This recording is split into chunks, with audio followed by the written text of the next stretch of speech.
Jane Eyre, Chapter 33.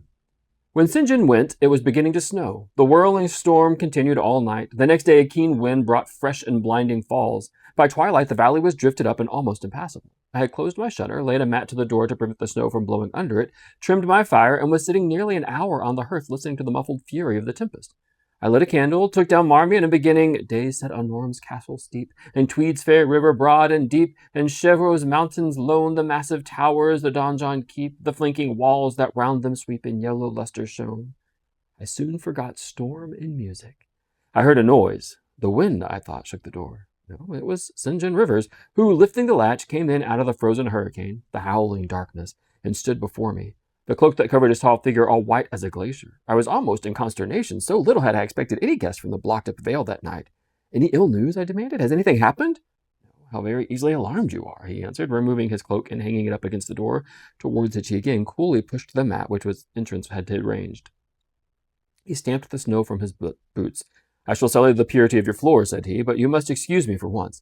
Then he approached the fire. I've had hard work to get here, I assure you, he observed, as he warmed his hands over the flame. One drift took me up to the waist. Happily, the snow is quite soft yet. But why are you come? I could not forbear saying.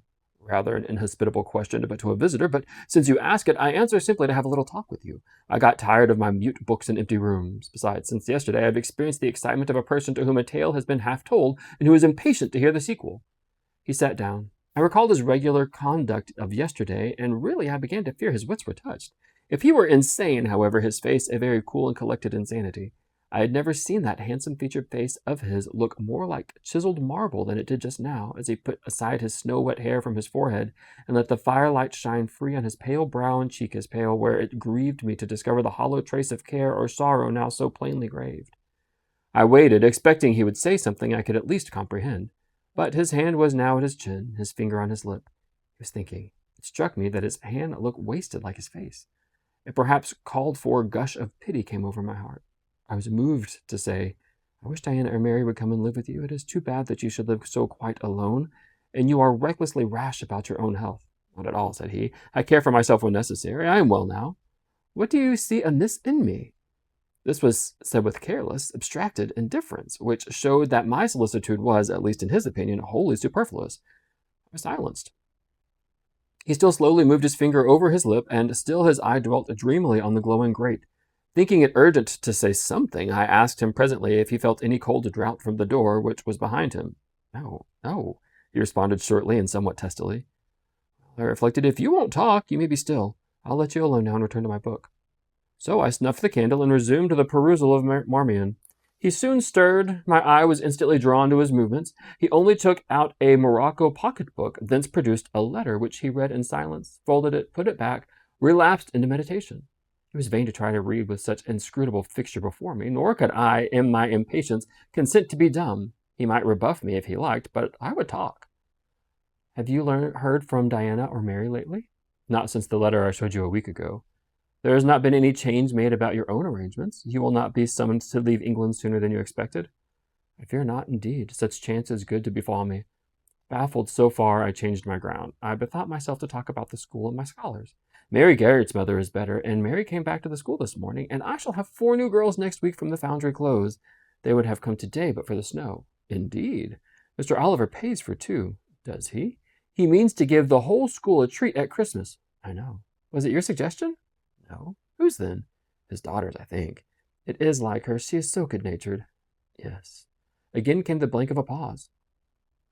The clock struck 8 strokes. It aroused him. He uncrossed his legs, sat erect, turned to me. Leave your book a moment, and come sit near the fire, he said. Wondering, and out of wondering finding no end, I complied. Half an hour ago, he pursued, I spoke of my impatience to hear the sequel of a tale. On reflection, I find the matter will be better managed by my assuming the narrator's part, and convening you into a listener. Before commencing, it is but fair to warn you that the story will sound somewhat hackneyed in your ears, but stale details often regain a degree of freshness when they pass through new lips. For the rest, whether trite or novel, it is short. 20 years ago, a poor curate, never mind his name at this moment, fell in love with a rich man's daughter. She fell in love with him and married him against the advice of all her friends, who consequently disowned her immediately after the wedding. Before 2 years passed, the rash pair were both dead and laid quietly side by side under one slab. I have seen their grave. It formed part of the pavement of a huge churchyard surrounding the grim, soot-black old cathedral of the overgrown manufacturing town in Shire. They left a daughter, which at its very birth Charity received in her lap, cold as that of the snowdrift I almost stuck fast to tonight. Charity carried the friendless thing to the house of its rich material relations. It was reared by an aunt-in-law called, I can't names now, Mrs. Reed of Gateshead. You start. Did you hear a noise? I dare say it is only a rat scrambling along the rafters of the adjoining schoolroom. It was a barn before I had it repaired and altered, and barns are generally haunted by rats. To proceed, Mrs. Reed kept the orphan 10 years. Whether it was happy or not with her, I cannot say, never having been told, but at the end of that time she transferred it to a place you know, being no other than Lowood School, where you now so long resided yourself. It seems her career there was very honorable. From a pupil she became a teacher like yourself. Really, it strikes me that there are parallel points in her history and yours. She left it to be a governess. There again, your fates are analogous. She undertook the education of the ward of a certain Mr. Rochester. Mr. Rivers, I interrupted. I can guess your feelings, he said, but restrained them for a while. I have nearly finished. Hear me to the end. Of Mr. Rochester's character I know nothing, but the one fact that he professed to offer honorable marriage to this young girl, and that at the very altar she discovered he had a wife yet alive, though a lunatic.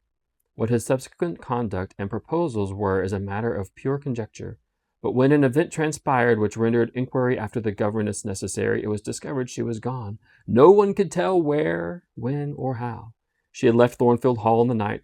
Every research after her course had been vain. The country had been scoured far and wide. No vestige of information could be gathered respecting her. Yet, when she could be found, is to become a matter of serious urgency. Advertisements have been put in all the papers. I myself have received a letter from Mr. Briggs, the solicitor, communicating the details I have just imparted.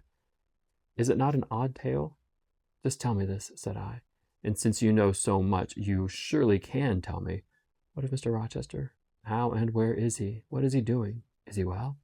I am ignorant of all concerning Mr. Rochester. The letter never mentions him, nor but to narrate the fraudulent and illegal attempt I have adverted to. You should rather ask the name of the governess, the nature of the event which requires her appearance. Did no one go to Thornfield Hall, then? Did no one see Mr. Rochester? I suppose not. But they wrote to him, of course. And what did he say? Who has his letters? Mr. Briggs intimates that the answer to his application was not from Mr. Rochester, but from a lady. It is signed Alice Fairfax. I felt cold and dismayed. My worst fears, then, were probably true. He had in all probability left England and rushed in reckless desperation to some former haunt on the continent. And what opiate for his severe sufferings, what object for his strong passion had he sought there? I dared not answer the question. Oh, my poor master, once almost my husband, whom I had often called my dear Edward. He must have been a bad man, observed Mr. Rivers. You don't know him. Don't pronounce an opinion upon him, I said with warmth. Very well, he answered quietly, and indeed my head is otherwise occupied than with him. I have my tale to finish. Since you won't ask the governess's name, I must tell it of my own accord. Stay, I have it there. It is always more satisfactory to see important points written down fairly committed to black and white. And the pocketbook was again deliberately produced, opened, sought through. From one of its compartments was extracted a shabby slip of paper hastily torn off. I recognized it in its texture and its stains of ultramarine and lake and vermilion, the ravished margin of the portrait cover. He got up, held it close to my eyes, and I read, traced in Indian ink in my own handwriting, the words, Jane Eyre. The work, doubtless, of some moment of abstraction. Briggs wrote to me of a Jane Eyre, he said. The advertisements demanded a Jane Eyre. I knew a Jane Elliot, I confess. I had my suspicions, but it was only yesterday afternoon they were at once resolved into certainty. You own the name and pronounce the alias? Yes, but where is Mr. Briggs? He perhaps knows more of Mr. Rochester than you do.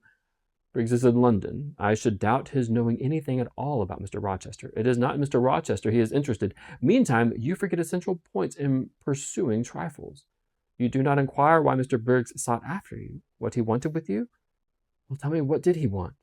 Merely to tell you that your uncle, Mr. Eyre of Madeira, is dead, that he has left you all his property, and that you are now rich. Merely that. Nothing more. I? Rich? Yes, you. Rich. Quite an heiress. Silence succeeded. You must prove your identity, of course, resumed St. John presently, a step which will offer no difficulties. You can then enter on immediate possession. Your fortune is vested in the English funds. Briggs has the will and the necessary documents.